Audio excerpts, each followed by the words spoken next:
I grew up in a time and a place when we as growing boys and girls were required to say yes sir, no sir, yes ma'am, no ma'am, please, and thank you.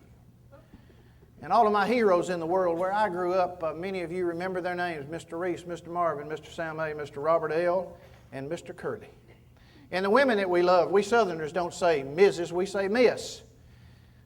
Miss Beatrice, Miss Velma, Miss Johnny Mae, Miss Virgie Mae, Miss Eunice.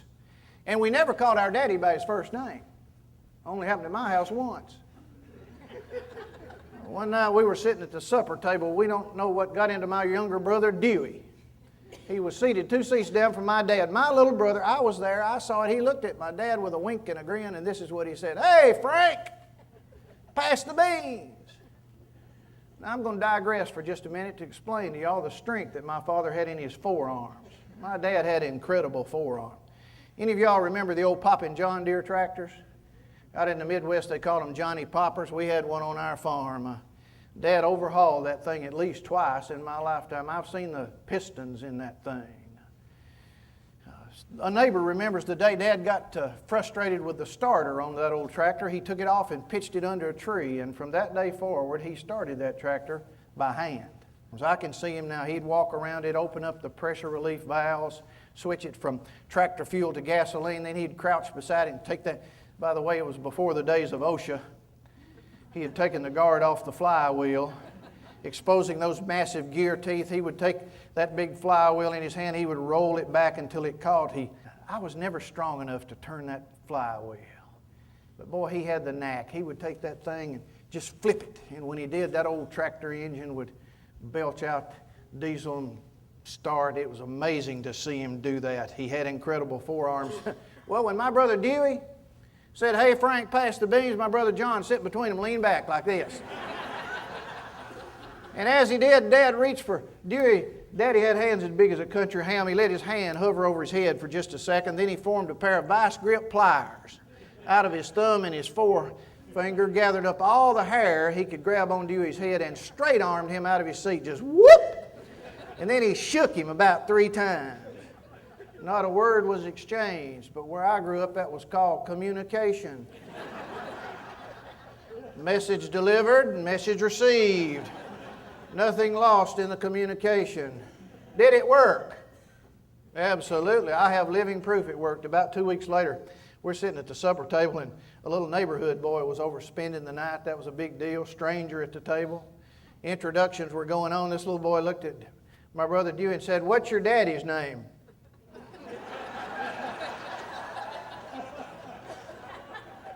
Dewey reacted like he'd set on attack. He said, "His name is Frank, but don't call him that."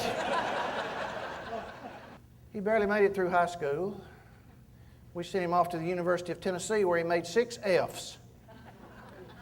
Came back home after that semester, told his mother and me he needed to be closer to home. We brought him back to Tennessee Technological University where he made 6 more F's. Then he told his mother and me he needed to take off a semester and rest.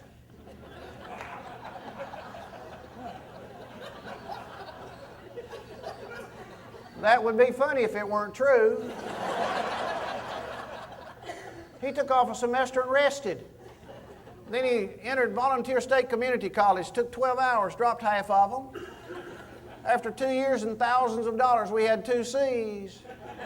I know what you do. You don't know what you do. He's not yours. He's mine.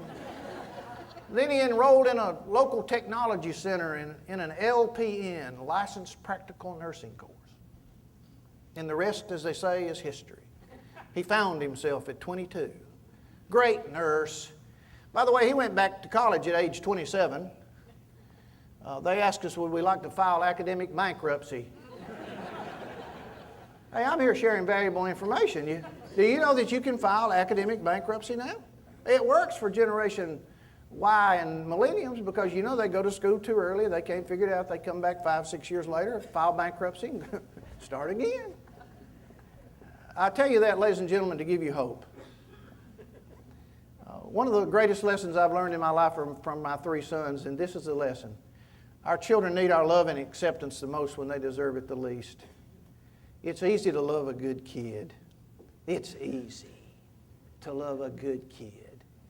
It's hard to love one that's driving you up the wall But I'll tell you one thing, you'll find out what you're made out of. End a sentence with a preposition. That's grammatically incorrect for you English majors out there. It's like the high school teacher or the high school boy came over to see his girlfriend. He was a junior, she was a sophomore. She walked out on the front porch, looked at him with disdain in her eyes and said, "I thought I told you to come over after supper." He said, "That's what I've come over after."